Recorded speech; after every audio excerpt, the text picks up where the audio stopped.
Hello, everyone, and welcome to the Helm of the Host podcast. I'm Adam, and I'm joined by my wonderful co-host, Miss Eldridge. Hello. Hello. How are you? I'm good. How are you? Good. Awesome. So, this is our very first episode.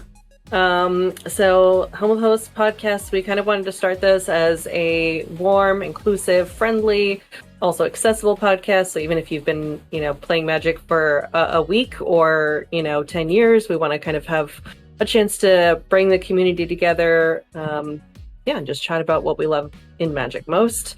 In this episode, we're going to talk about beginnings. So it feels appropriate since it's our very first episode. Yeah. We want to chat about how we got into Magic, why we love it so much, what's important to us. And we have a very special guest, our very, very wonderful friend, Bobbie Christine. She personally is one of my very favorite people. She's constantly warm. She runs an EDH Twitch stream herself and is always going out of her way to be really considerate and kind to all of the people around her. And not only is she warm and kind, but she also has incredible decks and is an excellent brewer, has been in Magic for a long time. So I'm super excited to chat with her. Oh yeah, absolutely. One of the proper good eggs, like a pillar of the Magic community, I'd say. Yes, good eggs. Yes. Awesome. Absolutely. Well, I've been really looking forward to this, kicking things off, because we've known each other for a little while, and we've played games and we've hung out and we've chatted stuff, but I've been trying to hold off asking too much about you and saving it for this episode. The things where I'm just like, what do you think about that? Nope, don't ask it yet. Hold it for the podcast. Hang on. Don't ask. So my first question is going to be what do you do? Who are you, Deanna? Who am I? What a good existential question to deep, start off right? the podcast with. I know. So who am I? I'm a Twitch streamer as of about a month ago. But for the most part, I'm on Twitter, just talking all things Magic. Generally, I really just like big, splashy creatures. So I found that in most of my decks, I either want to cheat them out faster than I should be able to, or play, big, horrible monsters.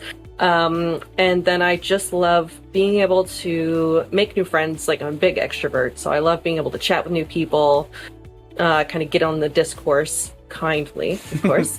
And just kind of, it feels like today's version of I don't know if you ever had LiveJournal once upon a time where, you sort of have comments back and forth and posts and stuff. And now it's we're all grown up, and now it's just Twitter where I feel like I get to hang out with all of my friends and chat about my favorite hobby. Now it's the balance is tipped to more friends on Twitter than actually known in person. Yeah, oh, definitely, yes. But yeah, most of my usual intro is that I am, Twitch streamer. I'm on Twitter. I am, your friendly neighborhood Texas e-girl in Magic. So E be, standing for Eldrazi and sometimes Hot Zombies. So, but what about you? Who are you in Magic? I've sort of become a jack of all trades in the Magic community now. I stream it regularly each week with Commander games and a bit of drafts and stuff. And I've recently started writing some articles for some people and getting involved with some other stuff. Yeah, so it's just as much as I get my hands on at the moment, it's just non-stop. Just gonna take over the world. Yeah, that's do as much as I can whilst I can before life gets too busy. But yes, indeed. But how did you get into Magic? Good question. I was putting off. I know that when I get into something, I get I'm in 100% committed. Into yeah, too deep. And my brother-in-law has been an Magic player for a long time, since the 90s sort of thing, and it's always been oh, you'll love this game, it's great, come along, a group of us get together on a Friday, hang out and play. And I finally gave in. I was all right, I'll give it a go. Mm-hmm.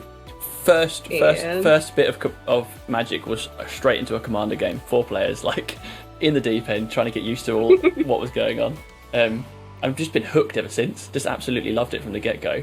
And started off with I've just started off with Izzet decks, and I'm still just loving the Izzet decks now, and that's 4 years later. See, this is perfect because I'm very much not an Izzet player, so we got the balance, Yeah, true. Izzet player. The yin and yang of Magic. Yes. So how did you start playing Magic? I started actually not that long ago. So I was first introduced to it in the summer of 2019. So Okay. I've sort of dated people for many years that were into Magic, so it was kind of only, I felt like, a matter of time before eventually I got Yeah. introduced to it. But yeah, in 2019 I had a friend that was like, come over, I'm teaching you. And Nice. same sort of thing, sat us right down into a Commander game. Perfect. And I enjoyed it at the beginning. He was kind of doing some like artifact nonsense. So was doing lots of like, I tap this, then untap this, then tap that, and taking his own little like 15-minute turns. But yeah, I got hooked, and then the pandemic hit, and so I was playing a lot of Magic Arena. So that gave me a lot of insight into kind of how, especially how the stack works. You know, Yeah. managing all of that, tapping your mana correctly, Right. watching all the triggers go off. So it was a nice way to learn. And then I kind of stumbled into Magic Twitter, and I've been here ever since, and it kind of took off, and it's been a great time. Yes. So it just pulled me in. Got you hooked. Yes. Yep. It's funny because like I got hooked. the pandemic, I think, drew a lot of us into be playing, like, especially like a lot of the stream. I started streaming and making Magic content purely because I was locked in the house and had this new game that I liked. So it was like, Yeah. I can only play with people over webcam. Why not chuck that on Twitch and see what happens? Yes. Oh, that's awesome. Yeah, I mean, it was kind of the same thing. Like because I was also locked in the house, you know, extroverts get a little stir crazy. And this allowed me to actually hang out with my friends and, you know, people I hadn't met that would turn into friends. Over this really excellent card game. So like Spell Table is such an amazing thing and such like a boon for our community. Oh, 100%. Because it gives me a chance to hang out with people that like, I can't be in the same room with you because the air's deadly or something. So let's just play cards and, you know, and getting to use like the physical product together is really incredible too.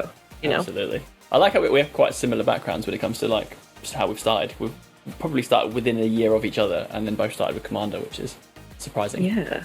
So I think this will be fun, having us come in and kind of adding a fun perspective. Because I think that as Magic grows, I think you have a benefit in multiple different perspectives, right? Like you have a benefit in having the perspective of people that have been around for playing this game for, you know, decades. Yeah. Versus, you know, people like you and me who've only been playing a couple years.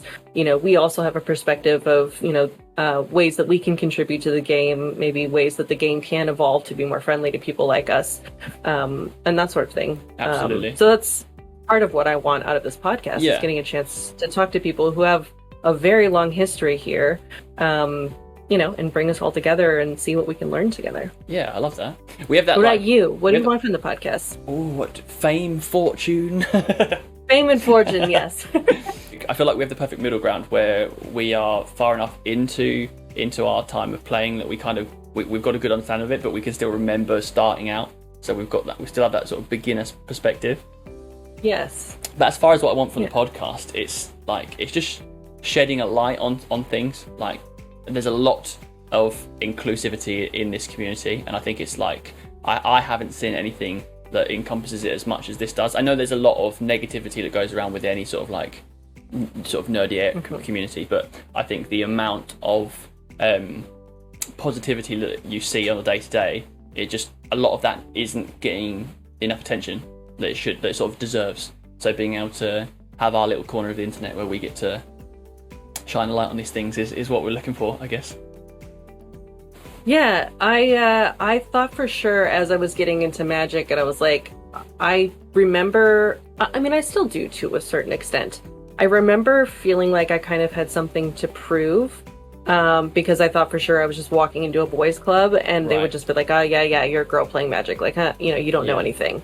But what I didn't expect was that so far Magic has been honestly kind of a very queer affirming, and also affirming as a woman too. Like, there's so many people here. Like, I don't just feel like I'm the one chick in the room, you know. I feel like I know so many incredible women through this hobby. Also, you know, I'm in this group called Birds of Paradise, and we're like a whole group of 8 friends that are a bunch of femmes that are also looking to, you know, expand inclusivity and representation in Magic. So the fact that that exists is incredible to me. So I thought for sure I'd get here and I'd be just like the one girl with the deck, and that's it.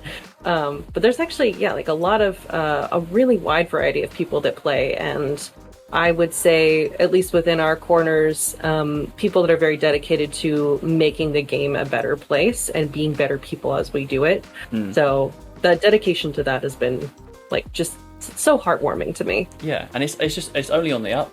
Like it's just from like only looking at starting. the last year, like the amount of effort people have been putting to like into like doing what we're doing here and giving more people a sort of a little platform for their voice, and like the amount of representation we've seen in sets and stuff lately. It's like it does seem to be incrementally heading upwards, which is excellent.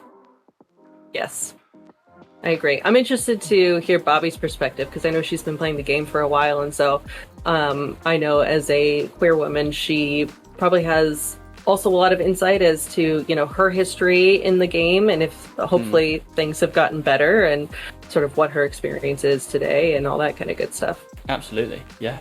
So before we get into that, do you shall we touch on who we are outside of Magic? Like what's your background, what do you do, that kind of thing?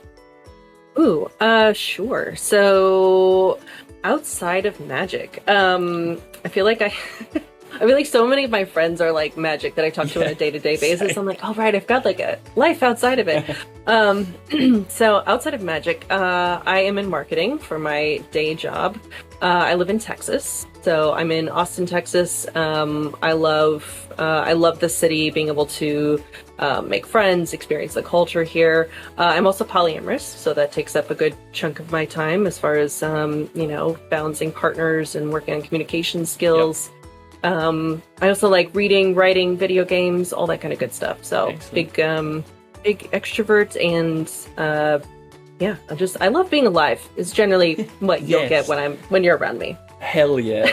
This is why we get on so well. This is why this podcast exists, because we both have the same attitude and outlook. Yes. Awesome. What about you? Who are you outside of Magic? What am I outside of Magic? It's been a long time, like you said, since I've done things like focus on things that aren't Magic. My background is music production, so my career outside of this is writing music and producing music for like pop artists and hip hop artists and stuff like that. Used to do it full time, but now not so much. Just sort of like taking a little bit of time away from that and balancing it with life and this and stuff, which is quite fortunate that I can do that. But yeah, so if I'm not building a deck, I'm generally writing a song. That tends to be it's almost like somebody wrote this in an excellent intro jingle. Oh yes, I wonder. I wonder who. This is where we get loads of comments in afterwards. It's been like, this jingle's trash. Yes, who did this opener? This is horrible. No idea. It wasn't me. Well, I see a couple of things back there on your shelf. So I see some Mario things. Is it like a little Deadpool? Little bobblehead back there. And some Magic cards. Are those Pokemon cards on the other side of you back there? Yeah, Pokemon cards are there, and then I've got the Spawn comic up there. Oh, yes, you got all sorts of goodies back there. Yeah, just you know, the general nerd paraphernalia on the walls. That's what you have to do. Yes, exactly. Yeah, so I'm quite on camera, but I've got, bookshelf here with all sorts of, figurines. I've got blankets with Magic cards all over them. Nice. I've Jealous. got decks right here. It's a whole thing. Awesome. Right, enough about us. Shall we get stuck into it and get Bobbie on? Yes, let's do it. Awesome. So now here with us is our lovely guest, Bobbie Christine. Bobbie Christine was one of the first people that I really noticed showing up when I sort of stumbled into Magic Twitter, and has been one of the warmest, one of the most incredible, I would say, like energies in Magic Twitter, just because of her inclusiveness, brains, just the warmth that she is constantly exuding towards everyone, and the way that she's constantly trying to be better to the people around her. So, hi, Bobbie. What an introduction. I just get going. Just give me like a little book. I'll just talk forever. Give me just one moment to absorb the warmth and joy that these words have brought me. I appreciate that so much. That is something I do consciously try to do. I see people in the Magic sphere, and I'm like, let's make this a place that is opposite of the cliche, and the cliche being like LGS with like grumpy, mean people who are going to kick your butt in the game. And I'm like, I want to be the opposite of that cliche. Mission achieved. Well, I feel like you've definitely spoiled me because I found Magic basically during the pandemic. I haven't spent a lot of time playing games in actual LGSs, so I feel like I'm gonna get there and be like, this isn't at all like these wonderful cozy streams I'm on. What the hell? I'm so delighted to be here. Hello, Deanna. Hello, Adam. I'm so excited for the Helm of the Post podcast and honored to be y'all's first guest. Yeah, of course. Exciting. It's funny actually because we both just like, we love Bobbie, let's get Bobbie on. But in reality, like, you just reminded me that Bobbie is one of the first people I started to communicate with on like the Twitter sphere as well. So it's like, it's a good tie into introductions to Magic because Bobbie was one of the first people to introduce themselves to us. That makes me so happy, and also that helps me like understand the timeline a little bit. I guess I was just part of this kind of new wave a little early than I expected.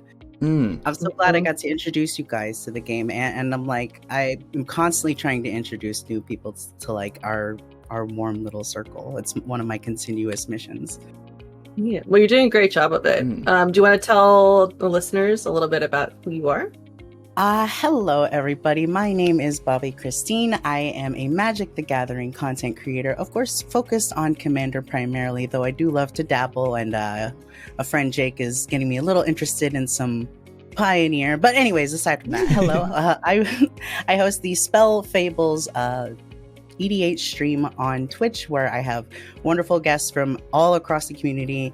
And I do my best to hype them up and give them the spotlight they deserve at the beginning of the match before we jump into a couple of games of EDH. And it's a wonderful time, and it's one of my biggest delights right now. Additionally, you can find me on YouTube in the Check Your Bulk video podcast, co-hosted by Lynn V. Frank, where we talk about Magic, what it means to us, and also we talk about hidden gems you may just find lying around in your bulk. A great inspiration to Helm and the hosts as well, that podcast. And so useful for getting me to go and actually look through cards. I think I found so many handy little pieces. I've got like a little box now of just things that will be good in Commander decks, and it's just from digging through. And it's every time I see your podcast come up, I'm like, I need to do some more digging.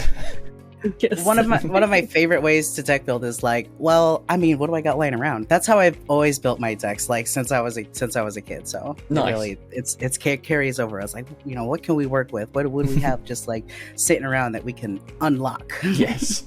So when did you first start playing Magic, Bobbie? I first started playing Magic in 2007. I believe that was around 10th edition and Lorwyn.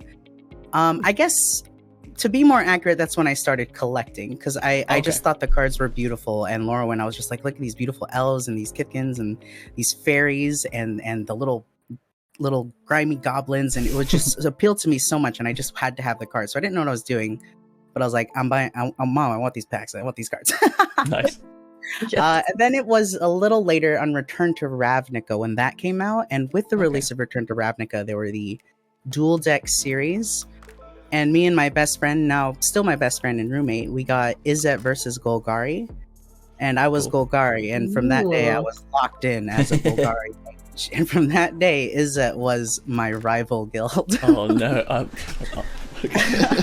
And I played pretty casually, not like crazy. I've never really gotten to LGSs, but it wasn't until about 4 years ago, or 5 years ago, I got into Commander, and then about a year and a half ago, I really got into Commander. Like, it became like what I'm doing, and then I found the community, and that's where I'm at now.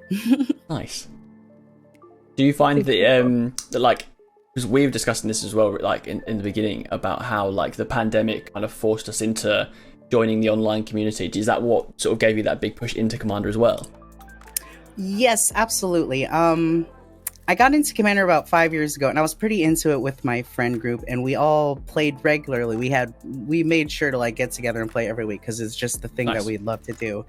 And then the pandemic hit, and I found out that, well, it somehow wasn't obvious to me at the time, but I'm like, well, everyone's playing Commander. Like, we could all play together. Like, look at all, like, there's a whole like vibrating Magic the Gathering community that was completely foreign to me because I was just playing with my buds every weekend, like, and we still do that, but now I have like now I've realized that Magic is a whole world and a whole vibrating, buzzing hive of activity, and I've definitely, that is what made me more engaged, pretty much. Nice. That was a great description, by the way. We do a lot of buzzing, right? Right. Sometimes too much. Because Adam and I were talking about, so I know we sort of just talked about this a couple minutes ago, but I found, I sort of learned like the summer before the pandemic. And so then jumped in, and then me being locked inside and being a huge extrovert, and then also kind of stumbling into Magic Twitter, I was like, wait, you mean I can hang out with my friends online and like play with my actual physical cards? This is so cool. And then I just was like fully, you know, hooked on it ever since. So I'm so thankful that you fell into that rabbit hole and became Miss Eldritch, and then I got to find you and be like, who is this lovely lady? Let's play cards. Yes. Right. Absolutely. What kind of what would you describe as your general play style? Like, there's, you know, obviously a wide variety, and I've seen your decks kind of do a bunch of different things, but do you have something you naturally gravitate towards, or kind of a general feeling you like to get with your decks? I have pretty egregiously self-assigned myself as the aggro queen of Commander. I mean, that's pretty fair, to be honest. But I do love the attack phase, and that and the kind of straightforwardness of that applies to my deck construction in general. I love to play, I suppose, in an obvious way. I love to play in a very readable way, but that's not to say in a unpowerful way.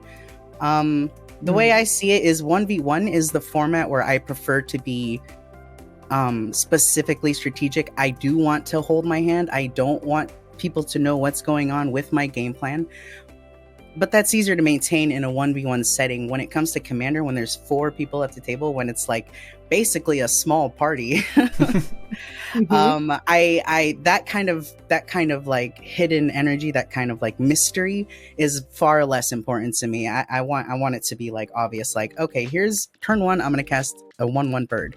Turn 2, I'm gonna cast a 1/1 bird and a 1/1 bird. Like this, like this is, there's no like mystery. Like, I'm gonna play the birds and I'm gonna attack you with the birds. Yeah. and I find that's my favorite way to play, because it lessens the cognitive load on the overall experience. I love that. aggro. Is true. I just love to attack. I just love to just go into. So yeah, I know. I'm very much not the person that's just like, what's combat? We don't like that. I'm very much like, I like my big horrible monsters, and I want to send them across the field at people. That is kind of my whole deal. It's interesting you talk about like lowering the cognitive load, because I do think that. So I first like the very first game I ever played was Commander. My friend was just like, come over, let's play Commander. And then from there I found Arena. And that's a totally different just feeling, because it's like, it's just a computer screen. So I'm just clicking buttons as they light up, and I'm just sending things forward. And I don't have to think about like politics or, and not even politics, just the general kind of like social ebb and flow that comes with the game. So keeping track of 3 boards, and then also, like you said, maintaining the small party in a way that everyone gets to have fun and a good time and feels good and feels productive and interesting, and everybody gets to do their thing. Like that is absolutely a whole bunch of things you have to balance. Arena kind of gets a lot of flack, but I think it's a really good onboarding experience. Like, incredibly good. There's people who are like love Arena and play Arena every day, and like the thought of them playing with real cards, they're like, that's what? No, I don't. The point is, I can like open my phone and play it and like just get into it, and I don't have to have like a whole collection and all this stuff. So like, there's a lot of like, I've just been thinking recently how there's a lot of advantages to Arena that I hadn't considered. Because I started following a streamer, Lobo Peaches, and she like plays Arena exclusively, and I learned the perception of someone who learned Magic through Arena and only plays through Arena, and it's like, that's their game, and that's totally cool. And it's, I don't know, it's like a completely like different approach, isn't it? It's like you come out with a completely different ethos, and I think it's easy for us as people who have started with the actual physical card to be like, oh no, totally I don't want the alchemy stuff, I don't like this, I don't like that. But it's like, it's just its own thing in its own world, and it is good if you just give it a chance. Absolutely. And on the subject of like getting into Magic, that's makes it a perfect gateway, right? To like getting in and learning the game. You can just, like you said, you can just pick it up from your phone, do the tutorial, give it a go. It is objectively easier to just like grab my phone here and click the app than it is to take this thick pile of cards here and just like start getting it together and like gather people, ping people who wants to play, blah blah blah. So I don't know. I've really come to because I had a cynical phase with Arena where I was just like, nah, this isn't Magic. But then I've recently come to like totally respect it as an onboarding experience and as its own like genuine experience. Yeah, I came to that realization recently actually as well with because like I've taught people to play Magic before with cards, and it takes a while, and it's like you kind of like you don't want to give them decks that are too complicated or too many keywords because you need to pick up the basics and then build upon. And then the other day when I was on the Sweet Anita stream teaching her how to play Magic, that's her first ever attempt, and that's on Arena, and just having access to that platform with the tutorial and stuff, it made it so easy to teach her how to play. It was just like, and because she could play and win and get it quickly, she was much more sort of drawn into what the game is and was loving it by the end. And I was just like, this is how I should be teaching everyone from now on. Arena takes a minute before it steamrolls you. Yeah. It takes a little bit. It's like, I mean, you don't want the first experience to be a steamroll. Yeah. That's something I try to avoid. Butters you up first, like, oh, you're good at this game, and then it's like takes the training wheels off. Yeah, and then you're like tossing in the deep end. But for me, it was a great way to learn things like the stack, for instance. Like I know that if I only played Commander, I'm sure there's a way that I could conceptually understand it. But literally seeing the cards, like we're gonna play this thing, and then we're gonna play this thing, and then this thing, and then it resolves backwards, is like, oh, I can actually visually see how all of those pieces interact. And then when I'm playing it like socially, then I'm it's much easier for me to understand kind of all of the pieces that are happening at the same time versus like, what do you mean this deck revolves in the other order? Like so it was a great way to manage that and also learn like specific color tapping too. So I'm not having to keep track of the physical cards. It's like I tap, tap, tap, tap. Good. I got all my little colors that I need and then go. So that was I think it was a great way for me to learn to get like the bases. And then I got into the extra complicated stuff with Commander. So nice. Absolutely. Arena definitely changed my relationship with the stack. Like it made me far more conscientious of it. And also last night on Spell Fables, I casted a spell and I put it on the stack because I had a feeling somebody wanted to interact. And so I had it on the stack and I hovered the card and I was like, woo, woo, woo, woo. Like it was just like, it's not quite in play yet. It was like in that Arena stack zone. Yes. Yeah, I really, the other thing it was really good at helping me learn was also tweaking my decks. So it was really easy for me to go like, okay, I have this deck that I really like a lot, but it's not quite doing the thing I need it to do. So how do I tell, and I can just add in like my little search box. I go like, oh, I need more card draw. I need more blah, blah, blah. I need a mythic. I need a whatever.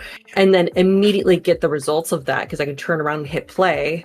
And then, very shortly I can sort of learn the impact of the cards I took out. Whereas Commander, you're like, it's I'm working with 60 cards in Arena versus 100. And then there's times where I play decks where I'm like, I haven't even seen that card yet. Haven't even played with it yet. It's been lurking in there, but I've just never, it just hasn't shown up yet. So it was a nice way to like teach me to balance what I'm looking for the thing to do versus actually making it happen.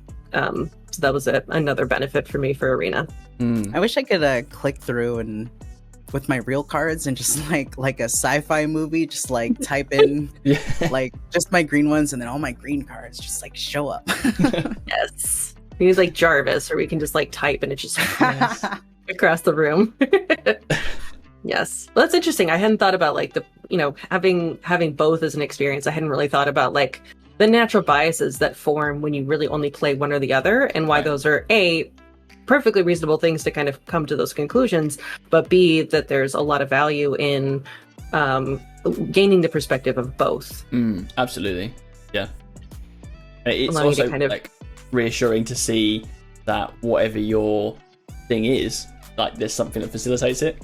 So it's like, it doesn't have to be, you don't have to learn everything there is about Magic. You don't have to try everything. If you like your specific little corner, then go and be in that corner, and that's fine. There's something for that.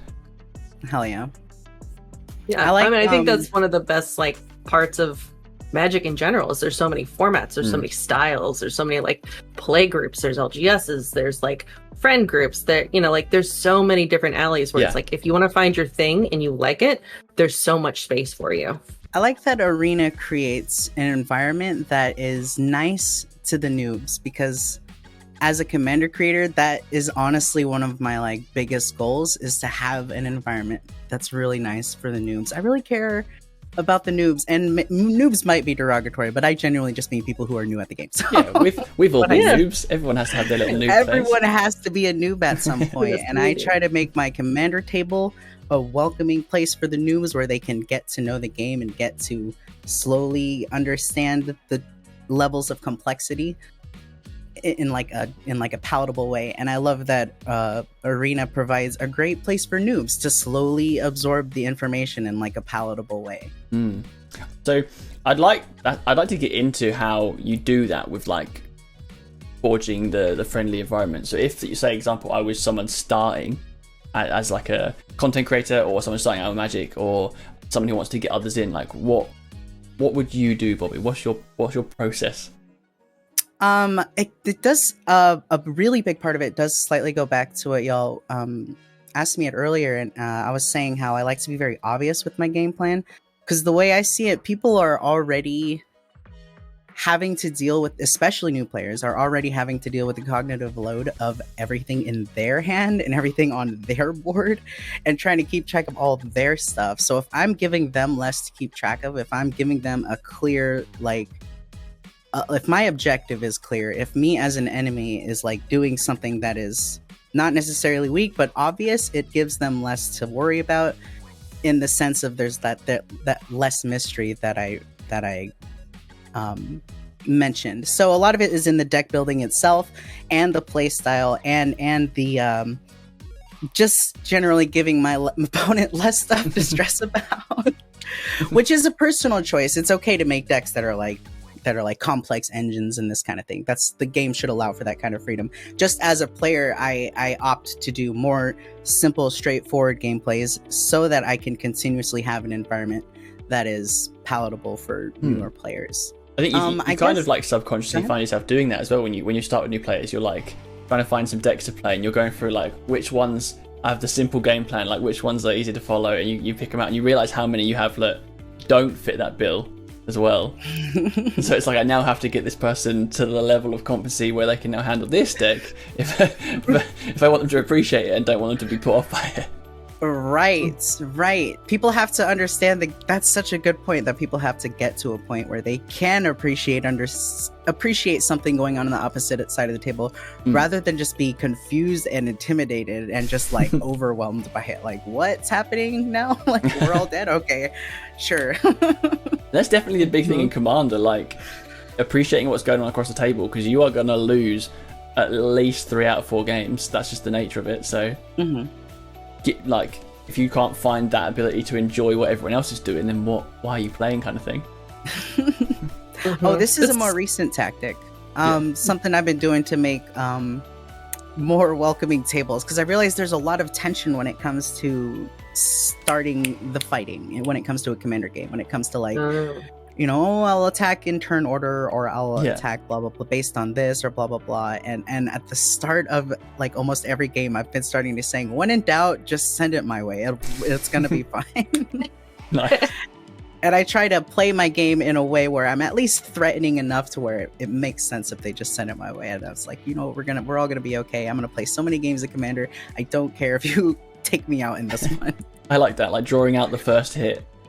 Right. Come on, hit me. Goad is a very strong mechanic, and I tried to do in-person goading, basically. Political goading. Yeah, social goading. Yeah, well, I think it also, when you're entering kind of the new space of Commander, it can be a little tough. Honestly, this is one of my biggest struggles, even though I'm like a few years into this and I feel very well established in the Commander like space, is being afraid that you're going to bother someone because you're attacking them, or afraid that they're going to take it personally. So if you set the precedent of just like, if you're like, when in doubt, just send it towards me. You give that person permission to be like, okay, I can play the way that the cards want me to play without worrying that someone's going to get offended and not invite me back. That bit of tension is like so unnecessary in my opinion, especially when we all have 40 life, which is way too damn much life. Hot take. I'm like, let's just get the ball rolling. It's gonna be fine. You can start hitting people. It'll be great. Yeah. Something else that I learned from you specifically was narrating the steps when they're happening, and also the cards that I'm playing. So when I first started playing many games, or during them, I would get kind of lost because they'd be like, and I cast a blah blah blah, and the whole table would go like, oh no, have this whole reaction, and I'm like, I have no, or they would use the shortened version. I'm gonna play a hoof. Like, oh, I don't know what that means and why everyone's reacting, and what does that mean for my board, and I don't know. And then you have to do the like, what does that card mean? What happened? And so for me, being able to narrate it, just, doing the untap, upkeep, draw helps me remember those phases. And then also when I play the cards, using the names and just being like, oh, this is a 2/3 that does blah, blah, blah. So that if there is someone newer, they're not having to scramble and constantly feel behind, or like they're not good enough, or like they don't know enough about it, so they can't keep up. Like, I was so intimidated when I first started. And so like those pieces helped me so much that I just want to like do those same things for like future Deannas that are entering the game. I appreciate you pointing that out so much, because it's another thing I consciously make an effort to do. I try to refer to the last thing that happened often. So I'll say I'm going to move to combat. And when I move to combat, I'm going to declare these attacks and so on and so forth. And then when combat's over, I'll say, after damage on main 2, like referring to the last thing that just happened and where I'm at now is like a constant kind of thing. A big thing that is frustrating that you totally mentioned for newer players, and honestly for ingrained players like myself too, it's like some people just be like hoof and then I'm gonna attack. And it's like, whoa. Like, if your play is that big, this is something too that I've been doing. When I know my play is critical, when I know my play is going to do something substantial to the state of the game, I'll say, I'm going to put Crater Hoof Behemoth on the stack and pass priority.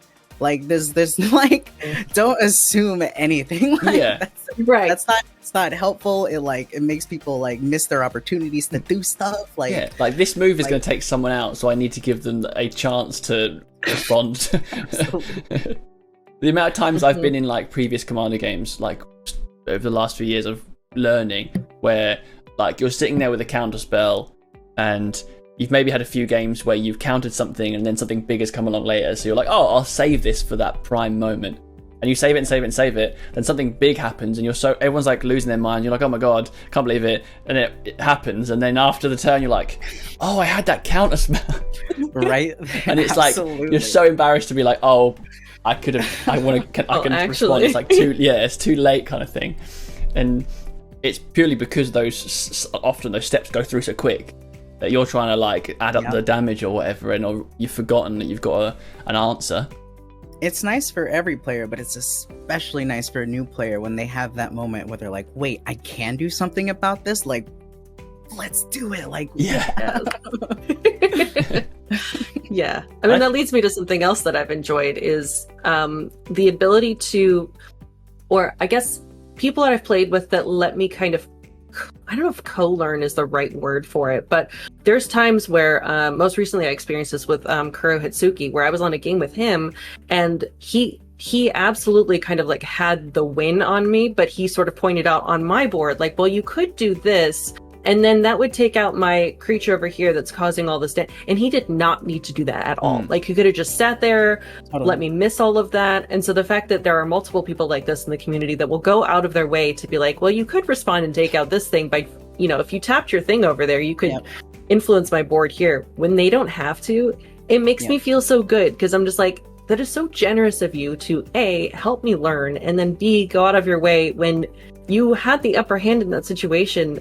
But you decided that me seeing my board state and having that opportunity was more important to you than having that like little win or like little bit of power. So it always just gives me like big warm fuzzy feelings. So I'm just like, oh, you didn't have to do that. That's so nice.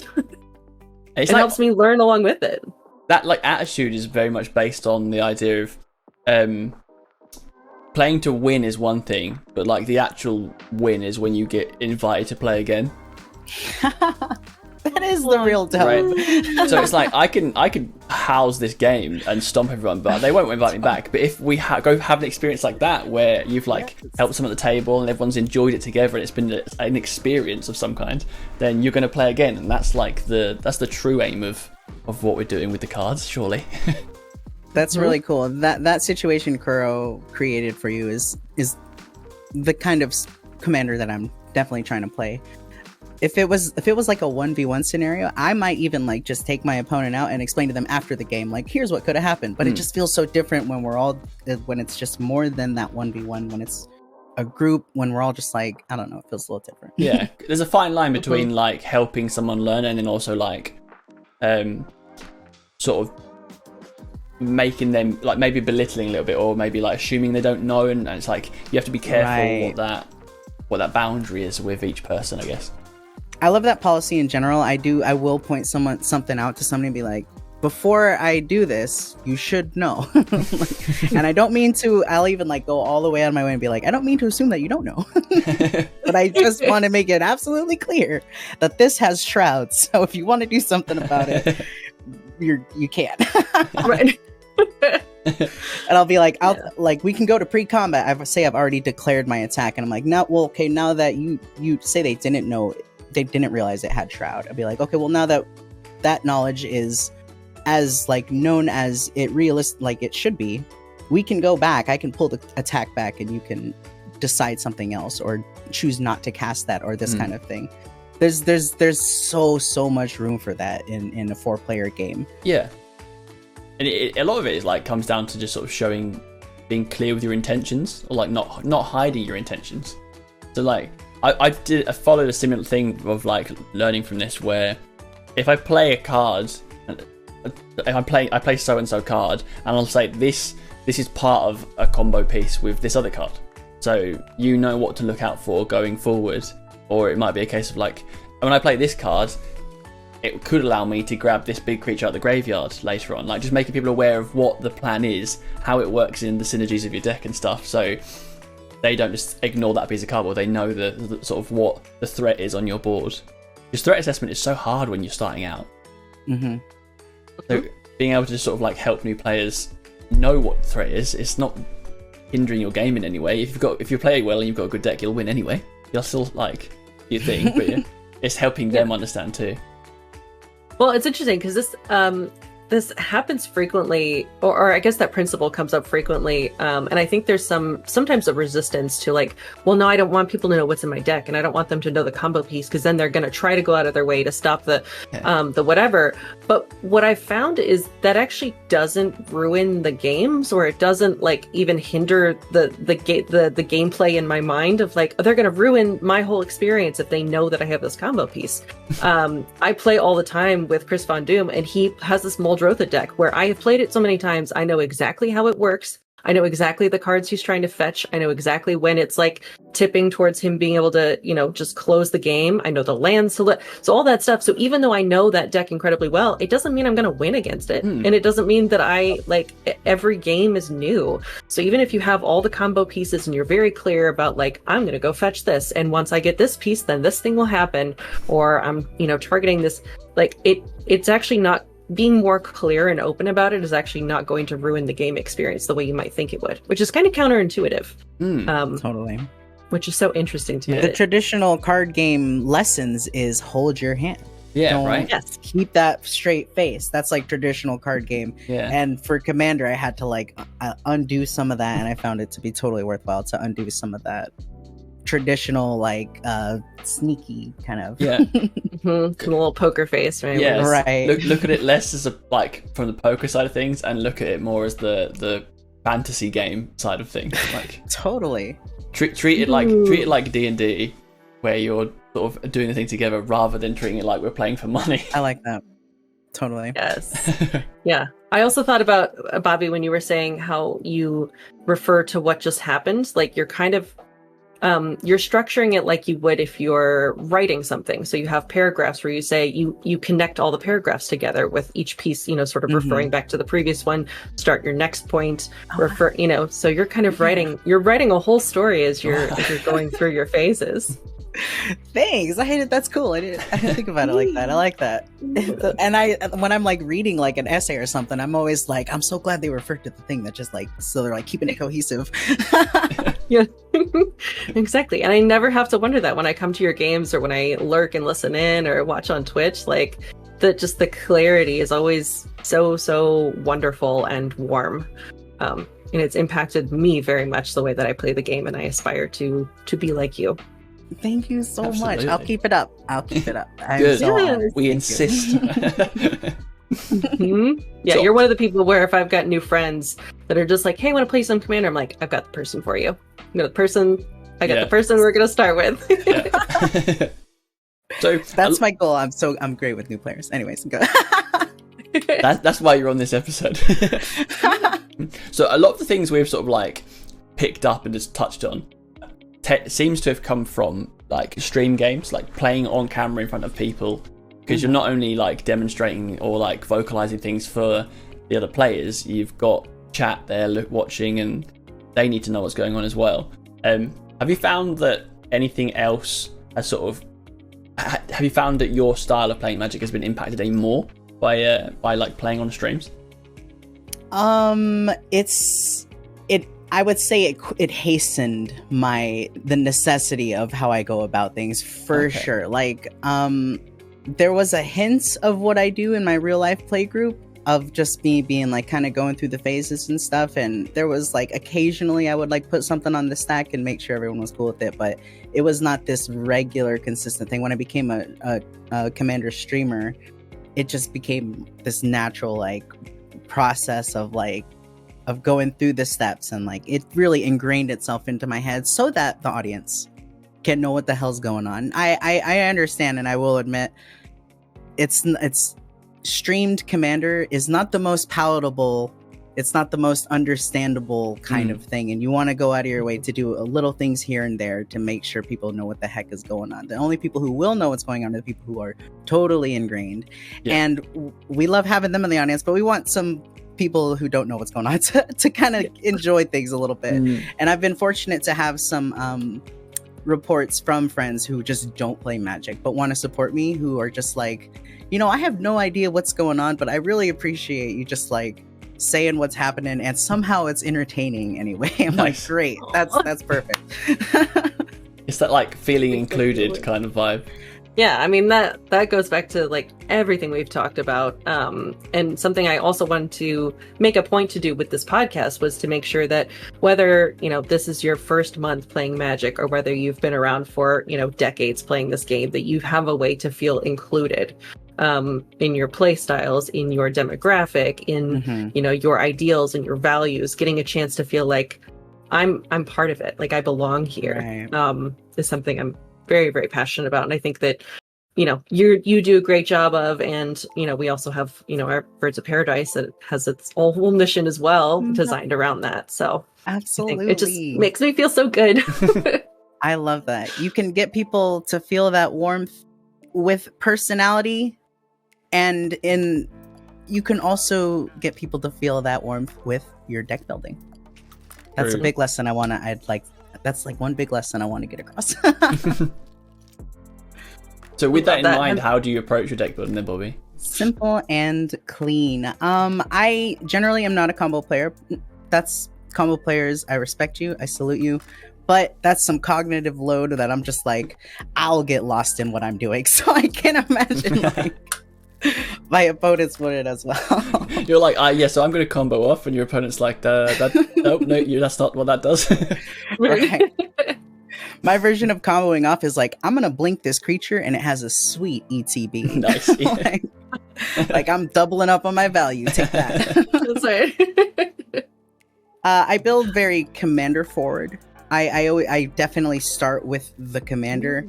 A lot of people build like from the concepts up, and I build from the commander like down. So I've got like a Guillaume deck, and I'm like, what's this guy doing? He's making food. What does food do? Gain life. What? He's also got 5 power, and he's got trample. Gaining life, 5 power, trample. We're gonna gain life, and we're gonna beat face. That's it. That's nice. The straightforward plan. I'm gonna lean like into that. Like that. Do you sort of like tend to gravitate towards commanders that you have in your collection, or will you pick one sort of specifically you've seen during like previews or anything like that? I'm thinking I've been pretty biased towards Universes Beyond Secret Lair commanders. So nice. Those are hard to have lying around. You gotta go anyway. I definitely had a lying around phase for most of my commander lifespan, but then the decks that naturally grew from the stuff I had lying around became decks that are kind of completed. Okay. So they're like, yeah. So like I had an Ishkana Graph Widow lying around years ago, and I was like, spider tribal. I'll make a spider deck. Nice. And that became my spider deck, and it was very bad. And then over time, I was like, what else can I do with these spiders? Spiders have great toughness, and they have great protection. So what if I did Golgari Spider Super Friends, like Planeswalkers, and the spiders can protect my Super Friends? So the deck evolved from that, from stuff I had lying around. Suddenly I had Nisses in there, blah, blah, blah, this kind of thing. And the spiders were serving this purpose of protecting my Planeswalkers. And then eventually that process of just building with what I got does come to an end, because they released something like Karth the Lion, who's this Golgari Super Friends synergistic perfect Golgari commander, and I'm like, what am I doing with these dumb spiders when I could be playing Karth the Lion? And Karth the Lion comes out, and it's like that's where the natural process ends, and that's where it's like, all right, I gotta buy a Karth the Lion, and then so it is a mixture of both. Now that I think about it, definitely. It's got that sort of flavor of like testing phase and then refining at the end. Like, okay, I know what I want to do with this. Let's get those, like, pick up those final little pieces. I pretty much do the same, actually, to be fair. I think I've only ever built one deck from like the idea of it up rather than the commander down. Interesting. I think I have kind of a mix of both. Yeah, because my Eldrazi deck started out with like Morophon and Joda, so that was kind of like the key idea, and then it sort of built into just like, oh, what horrible things can I bring onto the board, and then expanded out from there, you know. But like Ayara was kind of just I wanted a like, I think I originally described it as like, I wanted like a sexy and lean and like not ultra difficult, but just something that's like fast and easy and hot in black. So it was just like, make this like little black dress deck. And so it became much smaller CMCs than I normally play, but that was kind of where that one came from. And then my other ones have started with the legendary. So Karazakar, I was just like, okay, I need to build Rakdos. I don't know where I'm going, so let me just pull up all of the Rakdos commanders. Let's see what jumps out at me. And then that big eyeball showed up, and I was like, done. Got it. Goat-em into oblivion. Yes. Great, excellent choice with the Yara, by the way. Have you seen her piercings? Oh my goodness. I know. It's so good. Well, and I loved Eldraine, so I learned on Arena as Eldraine was coming out. So I've always got like a little bit of fondness of Eldraine creatures in my heart. And we're going back. I know. We're going back to Eldraine before we're going back to Lorwyn, which I'm somehow very happy about and very bitter about at the same time. I had this plan. I was like, they're gonna announce back to Lorwyn. I'm just convinced it's gonna happen. So I'm gonna build a Kithkin deck before all the Kithkin cards spike. It'll happen. I knew it. You have to manifest it. I don't have to worry about the Kithkin spiking, at least. So. Right. Yes. In this last couple minutes, are there other things you want to talk about? Like, what projects are you working on? I want to hear, promote all your stuff to us. Tell us where we can find you, what you're doing.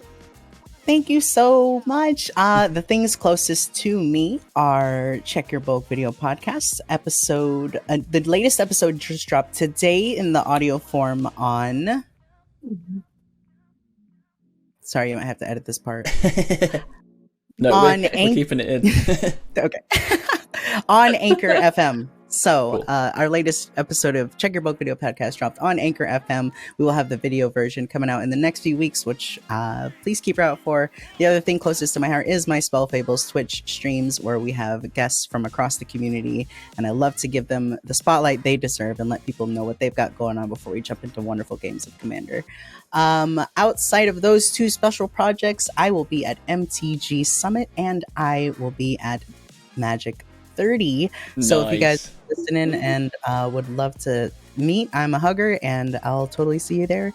If you are there, if you're headed to Summit, please use code Bobbie at checkout.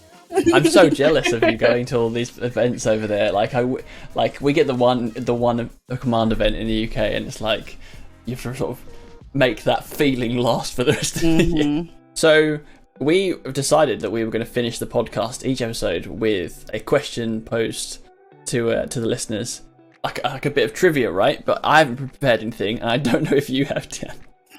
No, I thought about that as we were coming on. I was like, oh, hey, there's that segment we were going to do. So how about instead, what I'd like to hear, just to kick things off, is like, in the theme of starting out in Magic, what was the first card that you saw and was like, wow, that's powerful? Because I guarantee it's going to be something great. And like, you remember that first card, you're like, oh my god, you can do that in Magic? I got mine. What? Go, Bobbie, go. The card that I saw that just made me go like, this exists, like this was what the game can be, like it just told me it was the most ultimate card, was Progenitus. Oh, nice. It just, and of course I didn't fully understand protection, and like I didn't understand you could still board wipe it. So I was just like, protection from everything, Hydra Avatar, the soul of the world is awoken, or I think that's the quote. It's just nice. That card has a special place in my heart. Awesome. Mine was both my so Ashiok, the Nightmare Muse, I believe is the card. Where it was just like the face and the themes, and it just felt right, where I was like, I'm in, like I'm done. And then the other one that I had that feeling again was Ulamog, the Ceaseless Hunger, where I was like, nice. What is that? That's horrible. That's such a like mana expensive card, but it does what? And then just that's how I fell in love with Eldrazi, and it's just been in my heart ever since. Nice. Mine was. 15, what about you? 15. Yeah, 15. I know. The Annihilator. What is that? Mine was Niv Mizzet Paran. When like being like, wait, every time I draw a card, I can do some damage. And I think it was the first card the first single I bought with the intention of building, and I still have it together now. It's like been through so many iterations. It's like I'll never take it apart. One of my favorites. I'm keeping my eye on you, is it? Last time I played it on stream, I think it was removed 5 times. But I was stuck to my guns. I was like, I'm casting it again, regardless of where that puts me. Go ahead. Good. Well, thank you for coming on, Bobbie. Really appreciate it. My absolute pleasure. You guys are dear friends, and I'm so glad you guys are out here in this little sphere with me. Yeah, you paved the way for us for everything that we do. Every time we're like, yep, Bobbie did this first. Yep. I am honored. Perfect. Much love to you guys.